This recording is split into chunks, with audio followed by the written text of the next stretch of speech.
Magandang umaga, narito na ang PTV News Break. Pinag-aaralan na ni House Speaker Pantaleon Alvarez ang posibleng paghahain ng impeachment complaint laban kay Vice President Leni Robredo. Ang kay Alvarez, pasok sa kategoryang betrayal of public trust ang ipinadlang video ni Robredo sa United Nations na bumabatiko sa anti-illegal drugs campaign ng gobyerno. Sinabi pa ng House Speaker na sa oras na makumpleto na ang pag-aaral at mayroon ng rekomendasyon ang kanilang mga abogado ay kanilaan niya itong itutuloy ang paghahain ng impeachment complaint laban sa pangalawang Pangulo. Una rito iniugnay din ng mga kaalyado ng Pangulo si Robredo na nasa likod ng inihain namang impeachment complaint laban sa Pangulong Rodrigo Duterte. House Speaker Pantaleon Alvarez believes Vice President Robredo is involved in the filing of an impeachment complaint against President Rodrigo Duterte. In a television interview, Alvarez accused Robredo of having a hand in the first impeachment move against the president. Alvarez explained that the filing of the impeachment complaint came on the heels of a video message Robredo sent to the United Nations Commission on Narcotic Drugs, where she criticized the conduct of the administration's drug war. Alvarez also said Robredo is likely worried about the results of the recount of the ballots cast for vice president in the last elections, which might reveal she is not the real winner. Robredo is facing an election protest lodged by her rival, former Senator Bongbong Marcos, before the Presidential Electoral Tribunal, which recently decided to proceed with a hearing of the case. Meanwhile, the Robredo camp says the vice president has no hand in the impeachment complaint filed in Congress against President Rodrigo Duterte. Robredo spokesperson Georgina Hernandez made this denial, citing Magdalo party list Solon Gary Alejano's statement that the decision to file the complaint was from their group alone. In a television interview, Alejano said Robredo was not aware that an impeachment case would be filed against the president. He also said that Senator Antonio Trillanes was involved in the planning of the complaint. Pinagpapaliwanag ng Philippine National Police si Vice President Leni Robredo hinggil sa alegasyon nitong palit-ulo scheme ng PNP. Una nang sinabi ni Robredo na hinuhuli pa rin ng PNP ang mga kaanak na mga drug dependent kapag nabigo silang arestuhin ang tunay na target. Maliban dito, nagsasagawa raw ng warrantless search ang pulisya sa mga urban areas.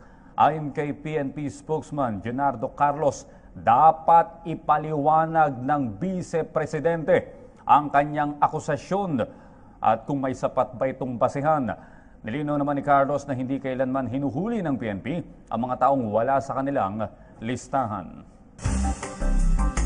Hiniling po ng Malacanang kay Vice President Leni Robredo na pag-aralan ng mabuti ang datos kaugnay ng kampanya ng Duterte administration laban sa illegal na droga. Sinabi ito ni Presidential Legal Counsel o Presidential Chief Legal Counsel Attorney Salvador Panelo kaugnay ng gagawing pagpresenta ng Vice President ng kanyang online video message sa annual meeting ng Commission on Narcotic Drugs. At dahil sa kalihim, hindi lamang ito misplaced kundi unfortunate. Kabilang sa tinukoy nito na hindi dapat ituring na extrajudicial killings ang 7,000 umano'y casualty sa kampanya ng illegal na droga dahil maliit na porsyento lamang dito ay lehitimong police operations at karamihan ay ang tinatawag na silencing operations ng mga leaders ng drug mafias. Kinontra rin ng Palasyo ang report na hindi napagtutuunan ng pansin ang pagkilos para labanan ang kahirapan. Sinabi ni Attorney Panelo na may mekanismong inilatag ang Duterte administration ng programa kontra kahirapan at kasama pa rin dito ang pagsugpo sa illegal na droga. No, we can only appeal to the Vice President's sense to study more and to listen more to what is the reality on the ground. It is not true, as she stated in her video, that this is the result, the extrajudicial killings are the result of police operations. Not necessarily true. Some of them, yes, but most of them are coming from the infighting between the members of the syndicate, because the other side want to silence those who surrendered, and those who surrender want to defend themselves. That's why there are more extrajudicial killings resulting from that rather than from the police operations. Now, with respect to, according to her, that the administration should concentrate more on the war on poverty, again, I think the Vice President has been misinformed. This administration precisely is bent on lifting the state of economic want of our countrymen. And in fact, the Anti-Poverty Commission, when we met the other day, has even geared a total of 50 billion pesos in order to determine exactly what this commission will do to help the poor. Sa iba pang balita, tinitignan na ng Malacanang ang anggulong pinrotektahan ng nagdaang Aquino administration ang Mighty Corporation. Ayon kay Presidential Chief Legal Counsel Salvador Panelo, dati nang sinampahan ang kaso ng Aquino administration ang Mighty Corporation, subalit hindi naman ito umusad. Nagtataka rin si Panelo kung bakit walang ginawa si dating BIR Commissioner Kim Henares para ipursige ang kaso laban sa Mighty Corporation dahil sa pamimeke ng stamp tax. Nagbabala si Panelo na mananagot ang mga dating opisyal ng BIR dahil ipinagwalang bahala lamang nito ang kaso ng Mighty Corporation. Plano ng Duterte administration na sampahan ng kaso ang mga dating BIR officials na nagpabaya sa kanilang tungkulin. Chief Presidential Legal Counsel Salvador Panelo says BIR officials of the previous administration are liable for the tax case involving Mighty Corporation. According to Panelo, these officials, if there is probable cause, may be charged for criminal negligence. Especially the one that I understand the previous Aquino administration has prepared, which they did not file. Have you determined why they did not file? Well, I think obviously they're protecting the Mighty Cigarette. Because if you have a case filed, prepared, and you don't file it, there's only one reason for that. You're protecting the respondent. Sa iba pang balita, posibleng maharap sa kasong inciting to sedition si Senador Antonio Trillanes IV. Ito ang inihayag ni Presidential Chief Legal Counsel Salvador Panelo kaugnay ng mga bintang ni Trillanes sa publiko laban sa Duterte administration. Ayon kay Panelo, ang akusasyon ni Trillanes ay malinaw na ebidensya ng planong destabilisasyon. Excuse me. Kasabay nito, pinag-aaralan na ng Department of Justice at ng Office of the Solicitor General ang pagsasampa ng kaso laban sa senador. Sa ibang balita, kumpiyansa ang Department of Justice at Office of the Solicitor General na mawawalang saysay ang impeachment complaint laban kay Pangulong Rodrigo Duterte.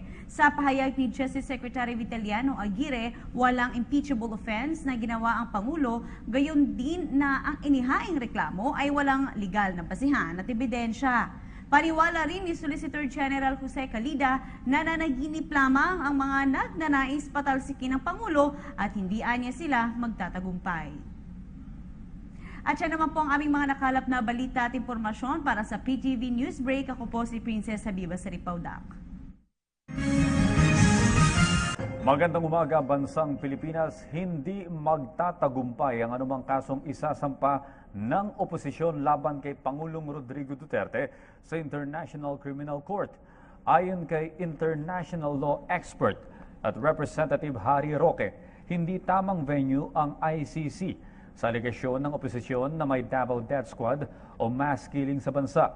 Inihalimbawa ng kongresista ang nakasaad sa Article 1 at 17 ng Rome Statute. Nakikilos lamang ang ICC kung wala nang ginagawa ang korte sa isang bansa. Paliwanag ni Roque, kumikilos pa rin ang Commission on Human Rights para imbestigahan ang umano'y krimen laban sa karapatang pantao, kaya hindi ito maaring pakialamanan ng ICC. Ang Pilipinas lang anya ang may jurisdiksyon sa anumang reklamo sa karapatang pantao.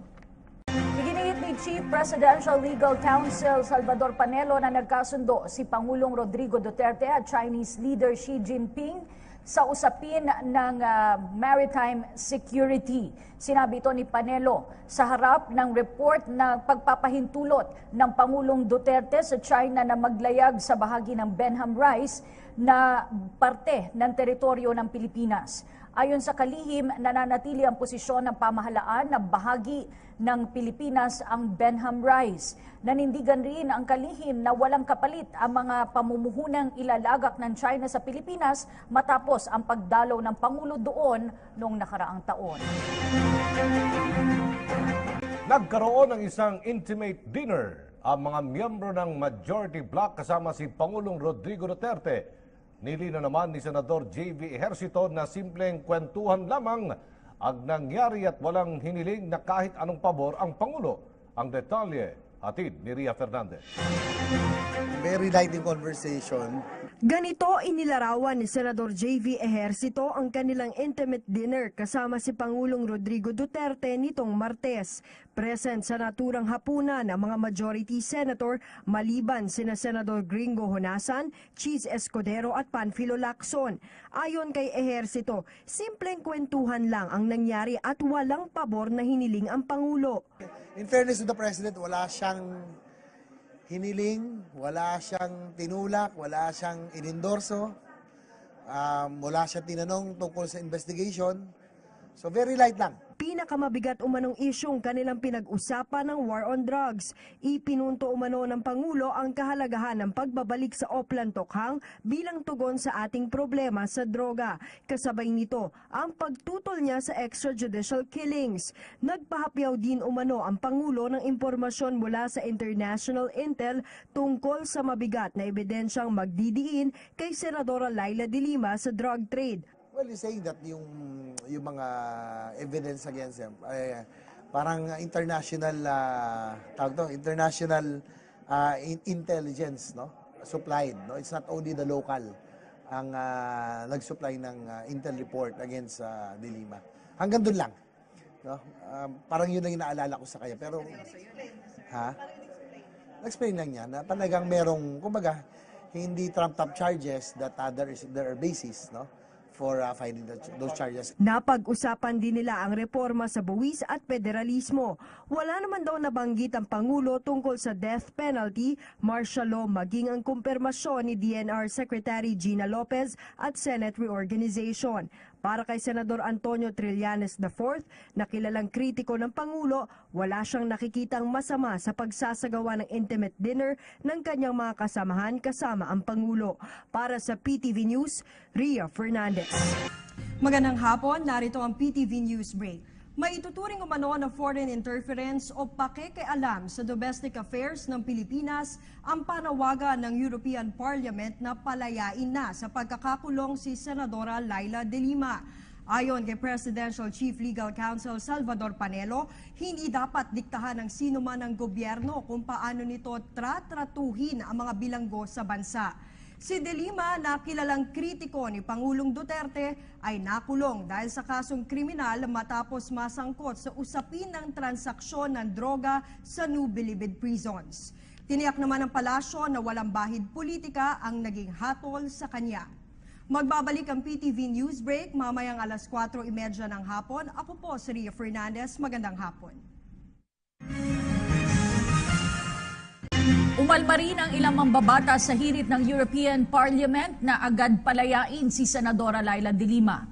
Ayon kay Senate President Coco Pimentel, walang karapatan ng European Parliament na pangunahan ang Pilipinas at makialam sa mga panloob na usapin ng bansa.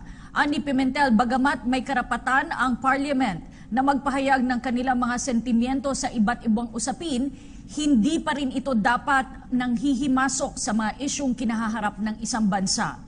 Git naman ni Senate Majority Leader Tito Soto, ang naturang pahayag ng Parliament ay maliwanag na pagpapakita ng anyay kayabangan sa kapangyarihan. Ani Soto, dapat maintindihan ng European Parliament na isang demokratikong bansa ang Pilipinas na pinapatakbo ng mga batas. Nanawagan naman si Soto sa DFA na maghain sa European Union ng Note Verbal of Protest na magpapaliwanag ng buo hinggil sa mga kasong kinahaharap ni De Lima.